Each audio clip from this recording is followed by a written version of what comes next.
Miejsce, gdzie przybywano od pokoleń dla wypoczynku i rozrywki. Miejsce kąpieli i szalonych zabaw. Miejsce festiwalu, podczas którego zastanawiano się, czy wykonawca będzie śpiewał na żywo, czy też z playbacku. Zapraszamy do odkrywania Sopotu.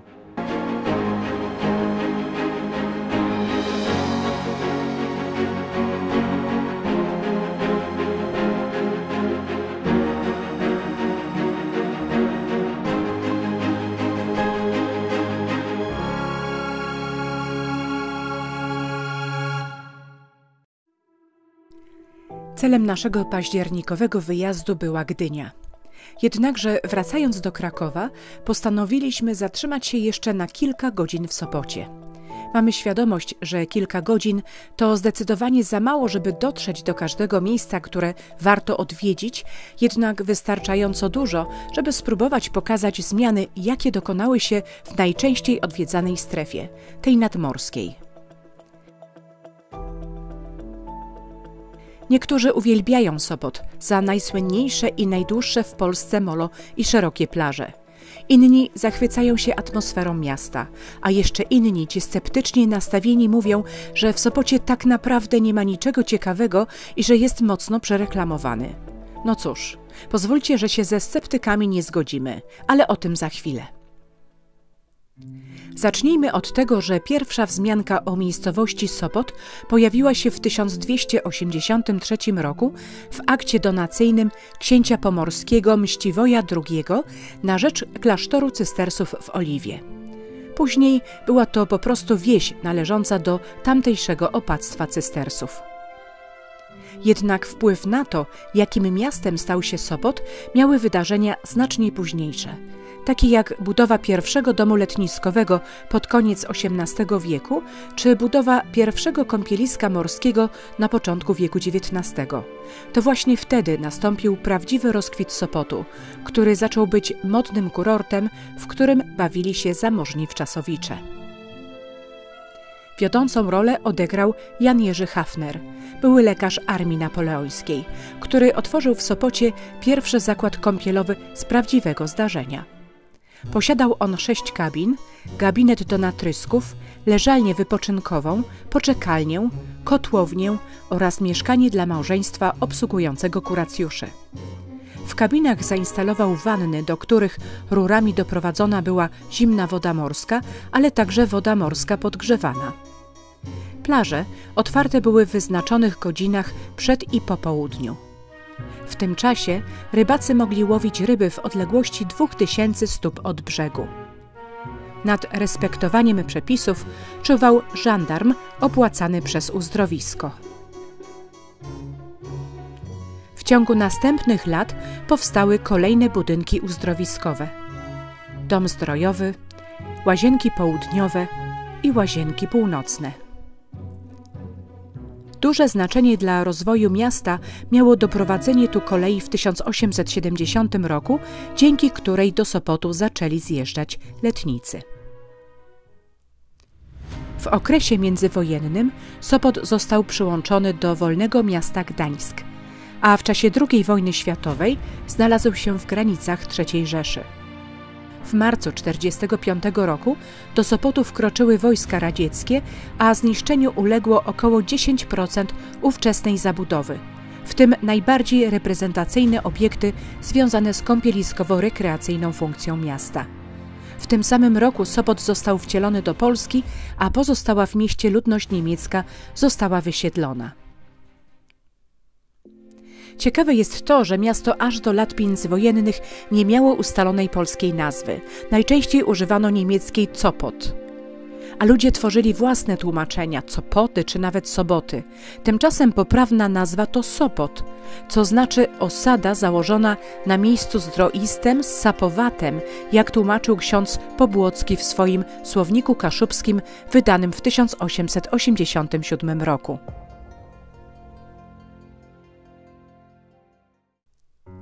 Rozpocznijmy nasz spacer od kościoła świętego Jerzego, który został wzniesiony w 1901 roku w stylu neogotyckim dla ewangelików, a po wojnie został przekazany kościołowi katolickiemu. Tuż obok przebiega najbardziej znana ulica Sopotu, ulica Bohaterów Monte Cassino, czyli popularny Monciak. Liczne restauracje, sklepy, puby i tłum ludzi, którzy spacerują i bawią się na Monciaku do późnych godzin nocnych, są dla nas wystarczającym powodem, żeby uciec stamtąd czym prędzej w jedną z bocznych ulic. Tym bardziej, że to tam spotkamy piękne wille z XIX i XX wieku, które nadal zwracają uwagę elegancją, przeszklonymi gankami, pastelowymi kolorami.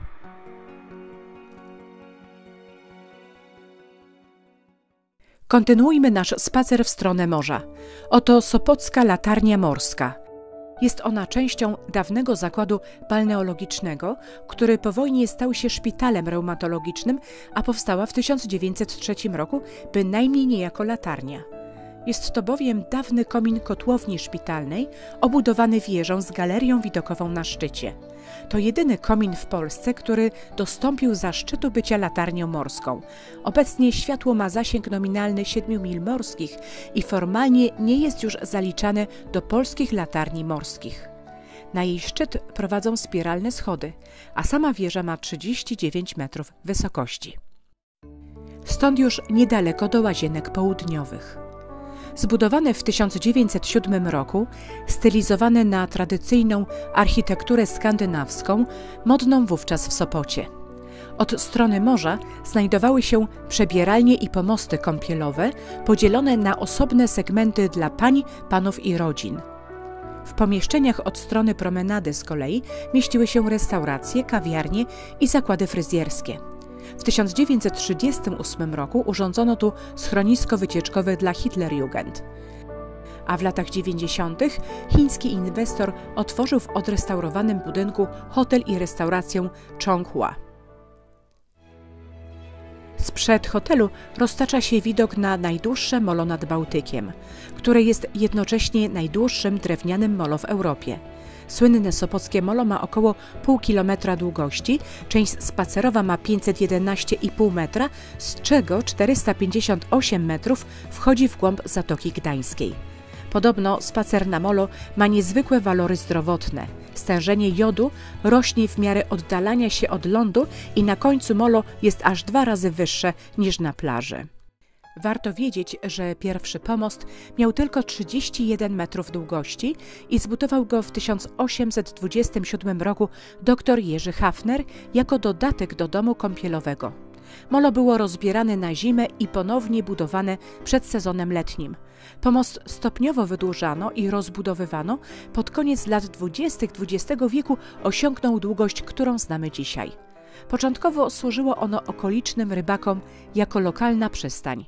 W latach 90. XX wieku dobudowano żelbetową głowicę ochraniającą pomost główny, a w 2011 roku po południowej stronie mola zbudowano marinę dla ponad 100 jachtów. W planach jest dalsza rozbudowa mariny.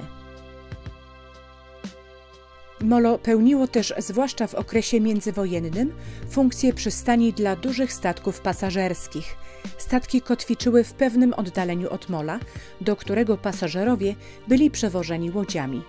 Największy z nich, Kolumbus, był dwukrotnie większy od polskich sztandarowych jednostek Batorego i Piłsudskiego, które regularnie zawijały do pobliskiej Gdyni. Z mola doskonale prezentuje się ikona sopockiego krajobrazu, czyli Grand Hotel. Otwarty w 1927 roku hotel kosztował fortunę. 20 milionów gdańskich guldenów i w założeniu miał być miejscem odpoczynku dla gości odwiedzających sopockie kasyno, stąd jego ówczesna nazwa – Casino Hotel. W hotelu tym goszczono setki sław, od polityków jak Ignacy Mościcki, Charles de Gaulle czy Fidel Castro, przez gwiazdy estrady i filmu jak Marlena Dietrich, Greta Garbo czy Jan Kiepura, aż po dygnitarzy hitlerowskich, o których wolelibyśmy nie pamiętać, jak Goebbels, Göring, Himmler czy Hitler. Ten ostatni miał tu we wrześniu 1939 roku przez tydzień swoją kwaterę główną. To w tym budynku działało jedno z najbardziej znanych kasyn dwudziestowiecznej Europy i jedyne legalne w tej części Europy, operujące przez cały okres międzywojnia i II wojny światowej. Dzięki kasyno kurort szybko zyskał miano Monte Carlo Północy. Skąd pomysł na kasyno w tym miejscu? Kiedy w czasie I wojny światowej załamała się turystyka, władze miasta musiały poważnie zastanowić się nad tym, jak załatać dziurę budżetową w miejskiej kasie.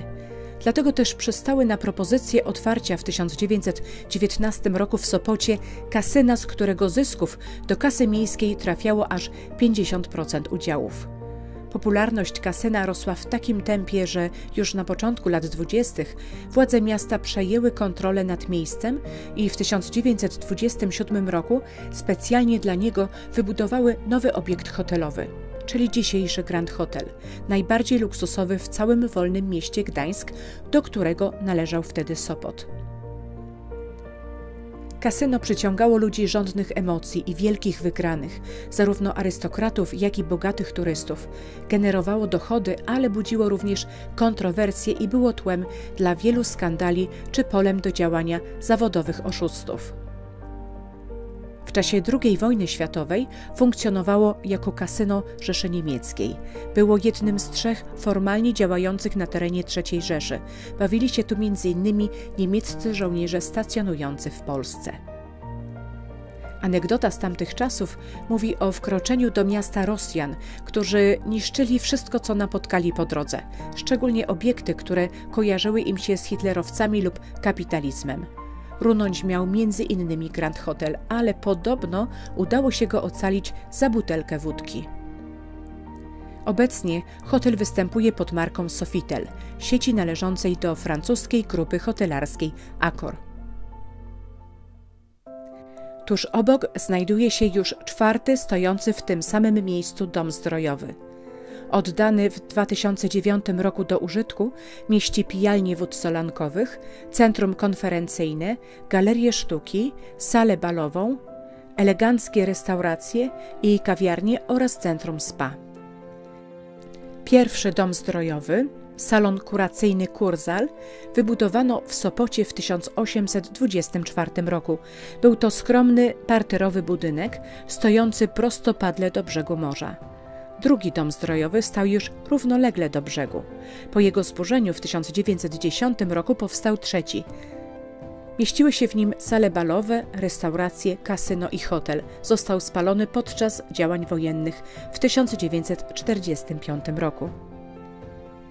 Nawiązując do gorszych czasów, Władysław Broniewski pisał tak: życie jest wcale nie letkie. Kłopotem pogania kłopot. Więc trzeba jechać do Sopot, grać za 100 zł w ruletkę.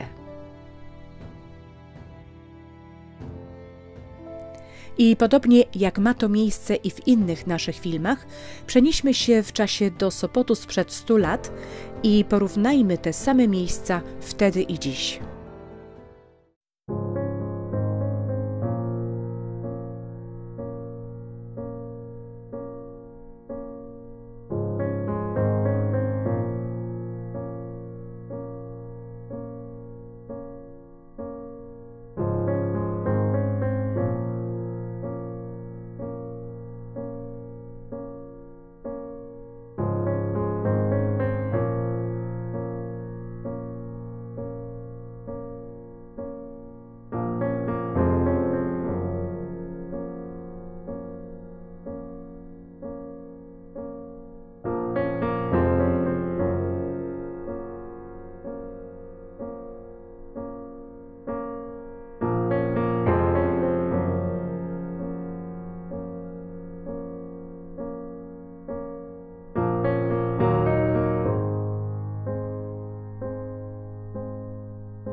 Zasubskrybuj nasz kanał i jeżeli spodobał Ci się film, daj łapkę w górę i zostaw komentarz.